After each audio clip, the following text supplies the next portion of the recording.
Olá, meus irmãos, que a paz do nosso divino amigo Jesus esteja conosco, hoje e sempre. Primeiro quero agradecer a vocês, a casa, ao Grupo Espírita Fabiano de Cristo, pela oportunidade, pelo convite, pela confiança da gente trazer estas palavras, essa discussão e essa mensagem consoladora. Trago o meu abraço da minha terra, falo de João Pessoa, na Paraíba, e frequento a ACESESC, que é a Associação de Estudos Espíritas Kardecista, casa que me acolheu há mais de 25 anos e que me recebeu através da dor, a procurei por causa da dor, mas entrei através da porta do estudo, O estudo sistematizado da doutrina me recebeu e graças a ele permaneço até hoje desvendando, descobrindo a cada dia, me melhorando a cada dia, tendo a oportunidade de conhecer esse Cristo Consolador, esse Cristo Renovador, essa doutrina que nos auxilia em todos os momentos. Hoje o assunto é algo que mexe muito comigo, É um assunto que me remete à oportunidade que temos diariamente de nos melhorarmos.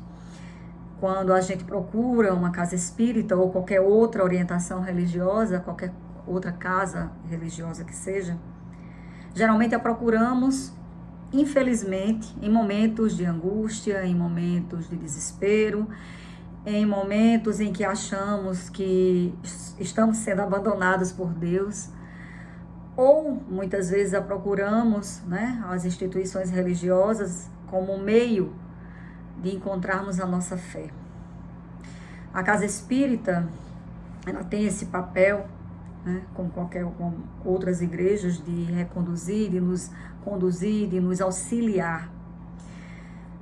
Mas ela também nos revela, ela também nos traz os ensinamentos, além da ciência e da filosofia, que é o tripé, da doutrina espírita. Afinal de contas, nós somos uma religião constituída, mas somos sim uma doutrina consoladora, e que todo esse embasamento dela nos leva à melhoria moral. E é esse o seu objetivo, é esse o seu papel como consolador prometido por Jesus.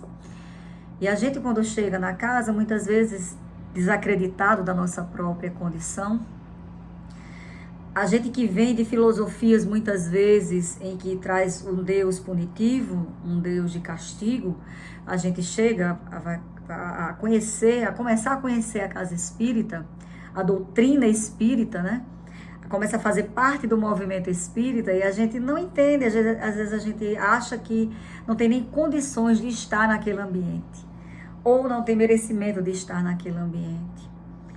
Muitas vezes a gente percebe, quando eu lembro, por exemplo, do momento em que cheguei, eu me sentia tão pequena, tão atrasada ainda, tão inferior, tão pecadora, como dizem, usando os termos mais comuns das outras religiões, tão pecadora que não me sentia em condições de falar em Deus, de pensar em Jesus, e não tinha também o conhecimento, essa visão do Cristo, como hoje a doutrina espírita me deu e nos dá.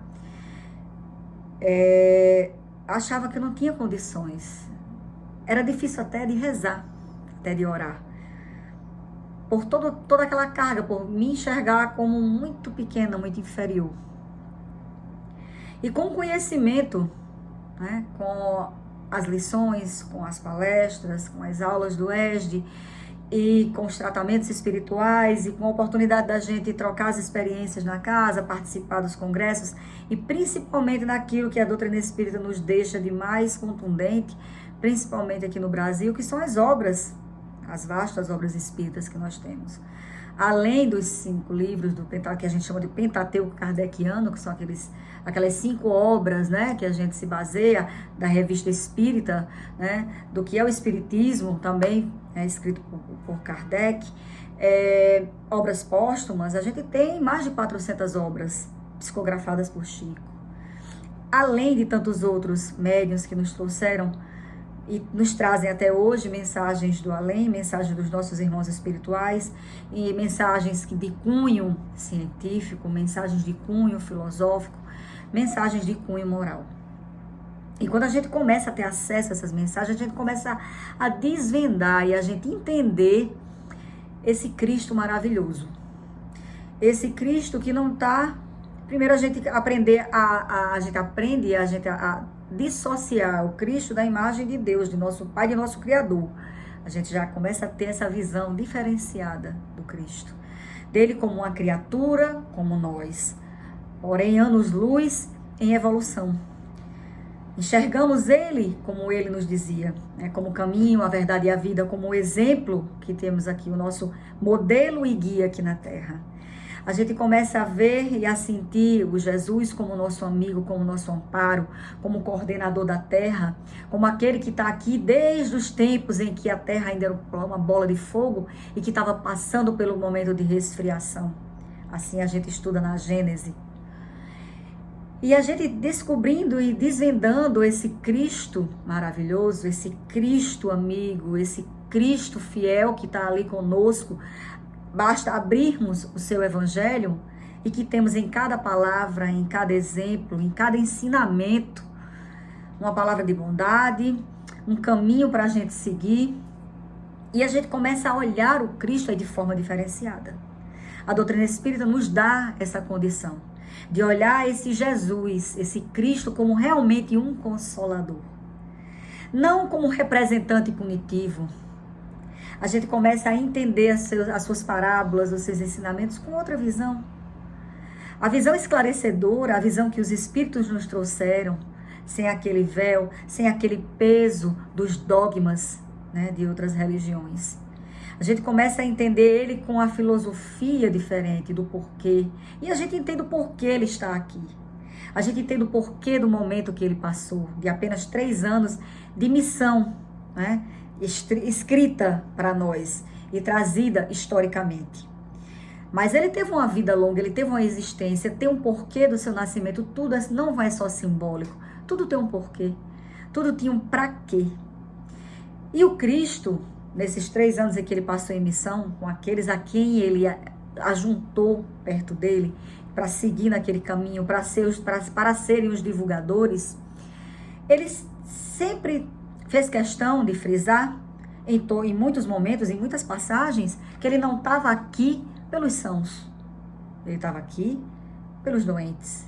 Ele estava aqui por aqueles em pecado, como as traduções bíblicas trazem. Ele estava aqui por aqueles desviados. Ele estava aqui por aqueles que ainda não conheciam a Deus. Ele estava aqui por aqueles que estavam perdidos nessa existência. Mas por aqueles em que ele via no seu âmago, no seu íntimo, aquela capacidade de se melhorar. Jesus, em muitas passagens, em muitos exemplos que as obras espíritas nos trazem, na própria codificação, em que alguns que eram antagônicos a muitos pensamentos, até pensamentos que, apesar de carregarem um título, né, de alguma entidade cristã, mas o seu comportamento, os seus pensamentos, a gente tem que lembrar da época em que viviam, poderiam ser contraditórios. Nós temos exemplos de momentos do Cristo em que ele resgatava literalmente, né, almas. E que ele, não aquela passagem que ele chega para Pedro e que diz, vem que eu te farei um pescador de homens, é muito simbólico e diz muito do que ele veio fazer, de que ele veio nos resgatar. Os seus ensinamentos, a sua vida na prática, ele não era palavra, ele não era só palavra, ele também era palavra, ele nos trouxe, ele nos deixou todo o tempo com os seus apóstolos, os seus discípulos, aqueles que o seguiam, aqueles que resolviam acompanhar, né, a sua caminhada. Ele trouxe não só a palavra, ele ensinava. Ele era um grande pedagogo, foi o maior pedagogo que esse planeta já conheceu. Ele ensinava, ele sabia ensinar, mas antes de tudo ele tinha a prática. Em todo momento que a gente estuda as passagens do Cristo, seja no Evangelho segundo o Espiritismo, seja nas obras, e aqui eu vou citar uma obra a qual eu tenho muito carinho, é uma obra que eu me baseio muito e que eu leio com muito afeto, principalmente a passagem da personagem que a gente vai trazer hoje, que é o livro Boa Nova, né? Que é psicografado por Chico Xavier. E é um livro que eu indico a todo mundo. É um livro gostoso de ler, que você não precisa, não tem uma sequência, se você quiser ler por capítulos, não é difícil, você não se perde, mas ele traz muitas passagens em que a Bíblia, em que as traduções bíblicas não deixam, vamos dizer assim, incógnita. A gente não sabe o que aconteceu com alguns personagens e algumas histórias, e aqui a psicografia traz de uma forma mais profunda, de uma forma das entrelinhas daquilo que aconteceu. Mas nas passagens do Cristo, a coisa que a doutrina me facilitou é essa leitura do Cristo realmente como um amigo, como um irmão. Aquele Cristo que está para nos amparar e não para nos derrubar. Aquele Jesus, aquele Cristo em que a sensação que eu tenho, que infelizmente eu não recordo se eu já encontrei com ele em alguma situação, se eu já tive o privilégio de repente, há 2000 anos, ter cruzado com ele e sabendo que se eu estou aqui ainda na situação que estou, eu não consegui segui-lo, eu não consegui entendê-lo há 2021 anos atrás. Mas quando a gente começa a ler através dessas obras e absorver e se deliciar com esses ensinamentos que ele traz de forma doce, direta, sem rodeios, através de parábolas, e que muitos chamam de alegorias, ou de exemplos que naquela época eram mais difíceis, ou não, porque, como ele mesmo falou, quem tinha ouvido para ouvir, que ouvia, quem tinha olhos de ver, via. E muitos viram, e muitos o seguiram, e muitos se transformaram. Mas até hoje, esses ensinamentos do Cristo, até hoje esses exemplos dele tocam, transformam. Quem de nós não conhece ou já passou pela situação de se modificar em determinado ponto porque bebeu da palavra do Evangelho, porque viu uma passagem do Cristo, porque refletiu sobre um exemplo dele e resolveu mudar de postura e resolveu mudar de comportamento, de pensamento? Quantas vezes a gente não está nos seminários espíritas, nos congressos, que são situações, são oportunidades maravilhosas, ou hoje a gente pode, né, usufruir da tecnologia, como vocês agora estão me ouvindo, como vocês agora estão, né, tendo a oportunidade de me escutar, que estudei um pouco, que li um pouco desse assunto para poder a gente trazer esse diálogo, para a gente poder conversar, para a gente poder refletir junto.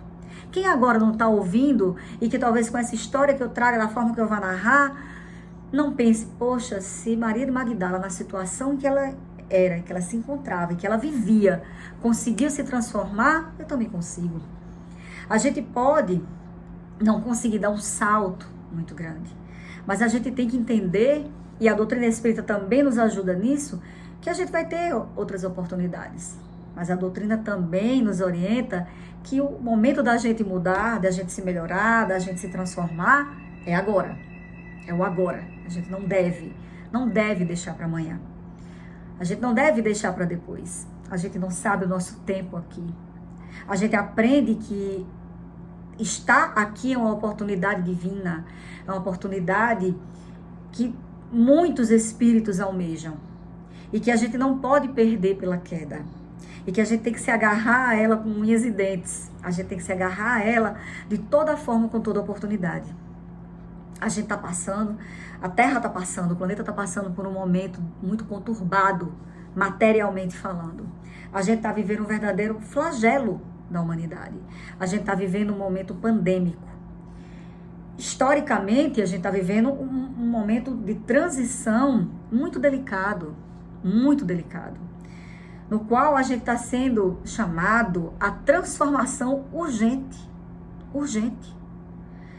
Tudo que está acontecendo, a pandemia, o Covid, que nos mostra a necessidade de confiar na ciência, nos mostra a necessidade de desenvolver a empatia, nos mostra a necessidade urgente de cuidar do outro, a necessidade urgente de se proteger para proteger o outro.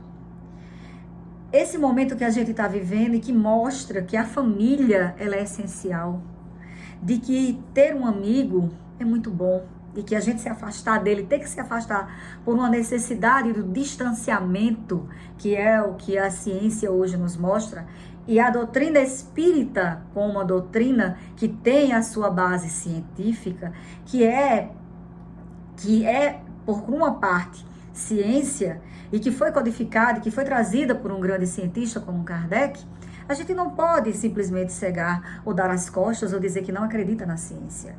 É ela que está sendo intuída pelos bons espíritos para proteger, para desenvolver, para trazer para a gente nesse momento, e onde a gente perceba, e a lei de conservação nos chama a razão nisso aí.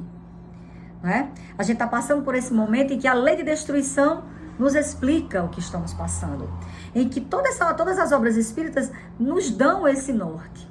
O sofrimento está sendo inevitável, perdas inevitáveis. Mas aí por quem ela venha, já disse o Cristo. A gente não pode esquecer de que tudo que acontece é com a permissão do Pai. Tudo que acontece. Então estamos passando por isso, primeiro, porque infelizmente as nossas atitudes, a atitude atmosférica, né, ou seja, toda a vibração atmosférica do planeta se contribuiu para isso. Isso é uma consequência das nossas ações. E, ao mesmo tempo, não é? É culpa, além da nossa imprevidência, é uma necessidade nossa. A gente está dando um salto, por mais que a gente não acredite, por mais que algumas pessoas não acreditem, por mais que algumas pessoas relutem, ou a sua fé, ou a sua crença esteja abalada nesse sentido, a gente vai sair disso tudo melhorado, fortalecido e mais evoluído. A gente vai sair melhorado cientificamente. A ciência, a medicina está ganhando, né? A gente vai sair fortalecido como ser humano. Infelizmente, aqueles que não estão conseguindo desenvolver a empatia, não estão conseguindo melhorar esse lado de olhar para o outro, de saber que o uso da máscara não só vai me proteger, mas vai proteger um outro. E se o outro também não usar, põe a minha vida e a da minha família em risco e daqueles a quem eu amo. Então, tudo isso faz a gente pensar e repensar. E a gente vê que a doutrina que está aqui para nos ajudar, nos dar esse apoio, nesse momento ela é essencial. Aqueles que conseguem hoje assistir uma palestra espírita, ler uma obra espírita nesse momento, conseguem ter a consolação, conseguem ter a crença, ou pelo menos o entendimento do porquê e do para quê tudo isso. E nesse momento em que todo esse sofrimento nos pega, às vezes de surpresa, às vezes não, tem pessoas que não acreditavam no vírus e de repente perdem um ente muito querido, perde um pai, perde um filho, perde a esposa ou perde o esposo, ou de repente passa pela situação de se contaminar e ficar dias no UTI, a ser entubado, ou passar, né, por um tratamento mais sério, mais severo, ou ficar com sequelas. E nesse momento de refletir e de pensar na dor, e de ter essa dor, e trazer essa dor para um lugar em que ela tem a função do melhoramento. A dor, ela é um remédio amargo. Ela é um remédio que, para aqueles que não estavam ainda preparados, ou que tinham um apoio, que tinham esse suporte, era mais difícil de entender. Às vezes até questiona, por que eu? Por que comigo? Por que com fulano? Por que com cicrano? Mas o Cristo, ele nos consola. O Cristo, ele nos ampara. Tem uma música que é de autor desconhecido, que diz assim: uma noite eu tive um sonho. Sonhei que andava pela praia e através dos céus passavam cenas da minha vida. Em cada cena que passava, percebi que na areia 2 pares de pegadas eram deixados. Um era meu, o outro do Senhor. Um era meu e o outro do Senhor. Mas uma cena me entristeceu. Em algumas horas da minha vida só havia um par de pegadas. E nesse momento eu me desesperei e perguntei: Senhor, por que me abandonaste? E o Senhor me respondeu: filho meu, eu te amo. jamais te deixaria nas horas da tua prova do teu sofrimento. Quando na areia viste só um par de pegadas, foi aí que eu te carreguei. Essa foi a primeira música que eu escutei quando eu entrei numa casa espírita. E naquele momento, meu pranto de confiança, meu pranto de encontro, meu pranto de aconchego, de afago, foi imenso.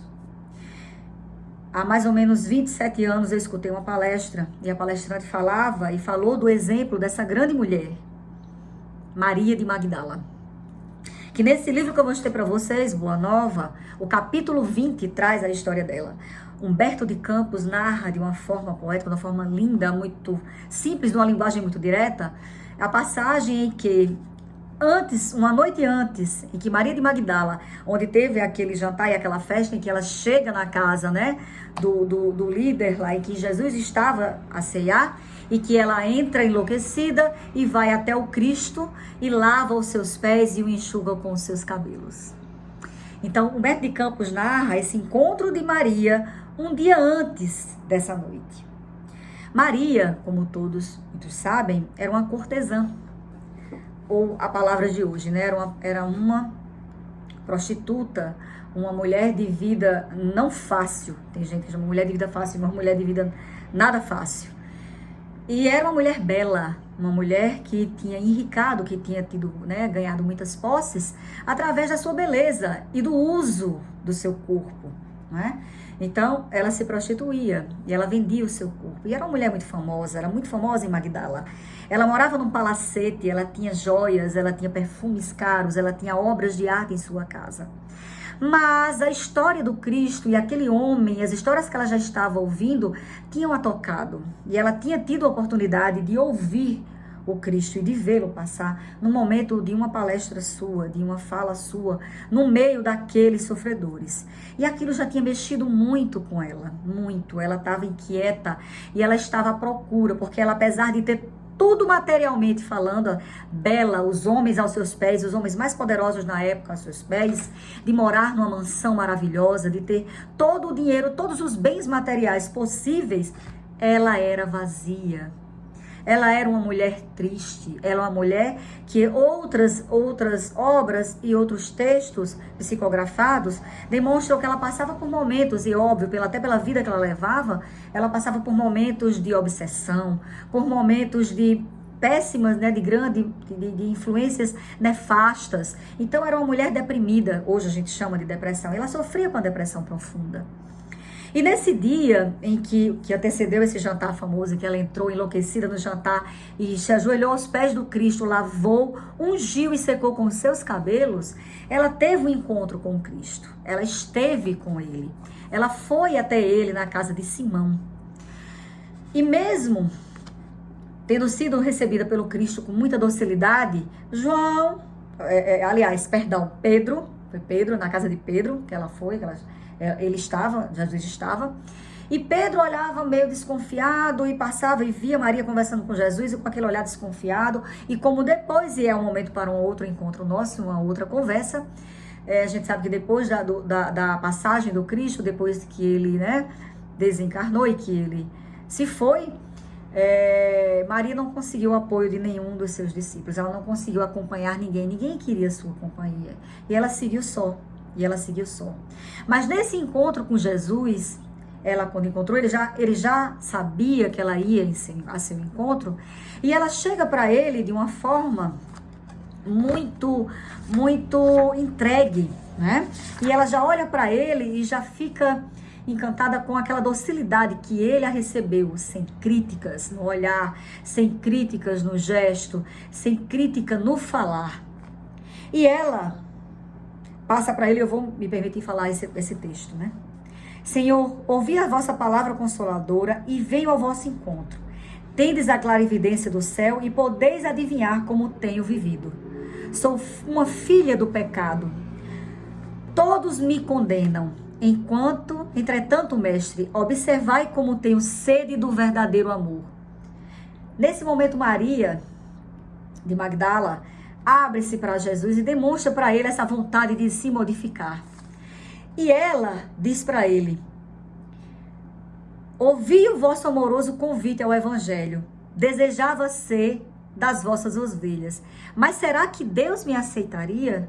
Olha a humildade de Maria e olha o pensamento dela. Porque ela era uma mulher que ela não podia entrar nas sinagogas, ela não era aceita em nenhum meio religioso, nenhum ciclo religioso naquela época. Porque a única coisa que Maria era, vamos dizer assim, condenada ao apedrejamento pela vida que ela tinha. O Antigo Testamento, inclusive, dizia que ela tinha que ser imolada, ela tinha que padecer pelo apedrejamento.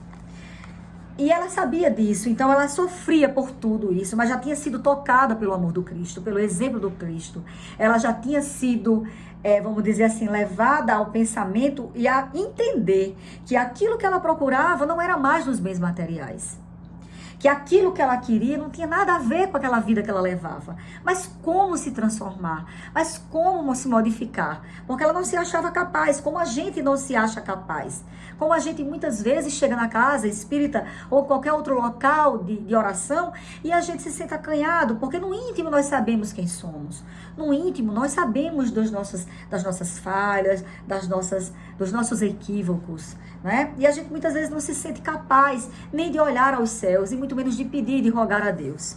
Mas Jesus, no seu pensamento e na sua perfeição já, né, como espírito perfeito, ele diz para ela: Maria, levanta os olhos para o céu e regozija-te no caminho, porque escutaste a boa nova do reino de Deus, que abençoa as alegrias. Acaso poderias pensar que alguém no mundo estivesse condenado ao pecado eterno? Onde então o amor de vosso Pai? Nunca viste a primavera das flores sobre uma casa em ruína? As ruínas são as criaturas humanas, porém as flores são as esperanças de Deus. Sobre todas as falências e desventuras próprias do homem, as bênçãos paternais de Deus descem e chamam. Sentes hoje o novo sol a iluminar-te o destino. Caminha agora sobre a luz, porque o amor cobre a multidão de pecados. Então Jesus fala essa frase para Maria: o amor cobre a multidão de pecados.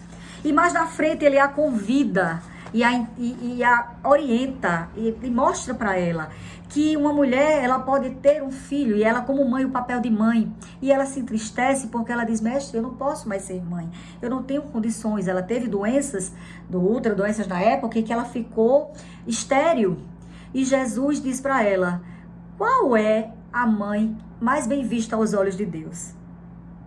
Qual é a mãe? Será que tem alguma diferença daquela que cria do seu próprio ventre ou aquela que abraça os filhos de outra? E foi daí que Maria despertou de que talvez a sua missão fosse essa, a de cuidar dos filhos de outros. Nessa noite, quando Maria voltou para sua casa, dizem os historiadores, né, não a narrativa das psicografias, mas quando a gente vai olhar a história, diz que ela teve um ataque, um surto, e distribuiu todos os seus bens. Nessa noite, Maria distribuiu todos os seus bens. Nesse primeiro encontro que ela teve com Jesus. Ela voltou para sua casa e doou tudo para os seus empregados, libertou os seus escravos, porque ela tinha, né, escravos. Ela libertou, ela deu seus bens e ela começou a andar nas ruas, sentindo essa liberdade. E as pessoas achavam que ela estava maluca, que ela tinha ficado louca.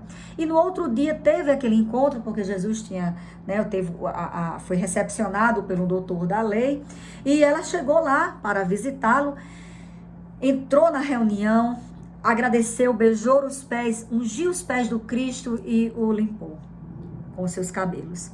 Mas ela, antes de ir embora deste primeiro encontro, ela percebeu que após a partida de Jesus, ela poderia penar e sofrer. E ela perguntou: mestre, o que será de nós quando tu partires? E ele diz que ela se acalme, porque a vida, somente o sacrifício contém o divino mistério da vida. Viver bem é saber imolar-se. Então, ele mostrava para ela que o sofrimento, que tudo aquilo que ela passaria dali adiante, seria uma passagem, seria a forma dela encontrar a verdadeira felicidade. E no final da conversa ele diz assim: vai Maria, sacrifica-te e ama sempre. Longo é o caminho, difícil a jornada, estreita a porta, mas a fé remove os obstáculos. Nada temas, é preciso crer somente. Maria, após a passagem do Cristo, após crucificação do Cristo, todos sabemos que Maria foi a primeira a ver o Cristo ressuscitado. Aparição, Cristo apareceu para Maria primeiramente. E para a gente é uma demonstração de que, por mais pecados, por mais erros, por mais desvirtuado o caminho que estamos tomando, se a gente toma a decisão de se modificar, se a gente toma a decisão de se melhorar através desses ensinamentos, a gente resolve, né, a procurar o bem, a procurar o Cristo, a gente é bem recebido. A gente nunca vai ser abandonado. Quando a gente lembrar da canção, em que em nenhum momento ele nos abandona, que pelo contrário, nos momentos da nossa maior dor, ele está conosco, ele põe a gente no braço, a gente renova as nossas forças, a nossa esperança e a nossa fé. Maria encontrou, após a crucificação do Cristo, que ela ficou perambulando nas cidades, numa das cidades em que ela estava, ela encontrou um grupo de leprosos que estavam procurando o Cristo. Eles não sabiam, né? Lembrar que a gente não tinha WhatsApp, não tinha internet, nem tinha comunicação efetiva na época do Cristo. Então, algum tempo depois, veio um grupo de leprosos procurando o Cristo para ser curado e para ouvir as palavras dele. E ela informou que o Cristo tinha sido crucificado, que ele tinha partido, mas que ele tinha ressuscitado. E começou e percebeu ali a oportunidade de passar para aqueles irmãos os ensinamentos do Cristo. E Maria começou a ser divulgadora, começou a ser a divulgadora do evangelho para aqueles irmãos. Eles foram expulsos do território, porque eles tinham um local, os leprosos, eles, né, tinham os leprosários, tinha as cidades dos leprosos, os locais em que eles ficavam, né, os depósitos que eles ficavam lá naquela época. E ela foi com eles, ela não tinha a doença, mas ela foi viver com eles. E alguns anos com eles, e percebeu, ela pegou lepra. Maria, ela se contaminou com a lepra. E ainda continuou com eles, pregando, vivendo, ajudando. Ela se tornou a mãe desse grupo. Após alguns anos, totalmente desfigurada, né? Sem algumas partes do seu corpo, Maria desencarna. Maria desencarna na presença de Maria, de Nazaré, e de João, porque ela tinha ido à busca deles. Ela tinha ido procurá-los antes da sua passagem. E no momento do seu desencarne, né, ela já totalmente desfigurada, quando ela passa para o outro lado, para o plano espiritual, quem a recebe? Ele, o Cristo de amor. Aquele homem no qual ela encontrou a paz, o exemplo, o caminho.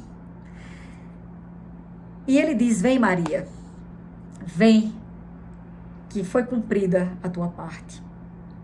E a partir daquele momento, a gente lê, faz essa leitura e a gente vê que a partir daquele momento, aquelas dores, aquele passado, para ela ficaram. Foi um momento, foi-se, passou. Ela conseguiu, através de toda a transformação, o amor cobriu uma multidão de pecados.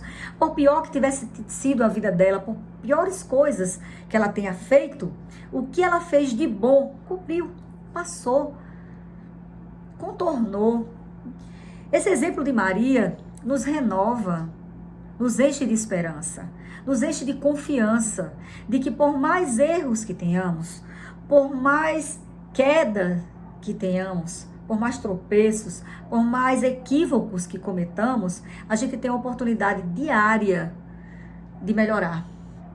Esse convite que Maria de Magdala nos traz, com essa mudança dela, talvez a gente não consiga se transformar dessa forma que ela se transformou. Mas se a gente conseguir mudar algo ruim que a gente tenha, algo equivocado, se a gente conseguisse melhorar um pouco a cada dia, um passo pequeno de cada vez, e não ficar estagnado, não ficar parado ou acomodado, a gente já vai ter conquistado, gente, muita coisa. Nós somos seres em evolução. Não somos fadados a ficar estacionados. A gente é fadado a melhorar. Fomos criados simples e ignorantes, mas fadados a sermos felizes, a sermos espíritos puros, porque o nosso Pai é bom e justo, e Ele criou a todos de uma forma igual, e Ele dá a oportunidade igualmente, basta a gente escolher. O Cristo veio para nós como uma forma de entendermos qual o caminho de encontrarmos Deus face a face. E é esse convite que Maria nos faz através do seu exemplo. É esse convite que o Cristo nos faz diariamente.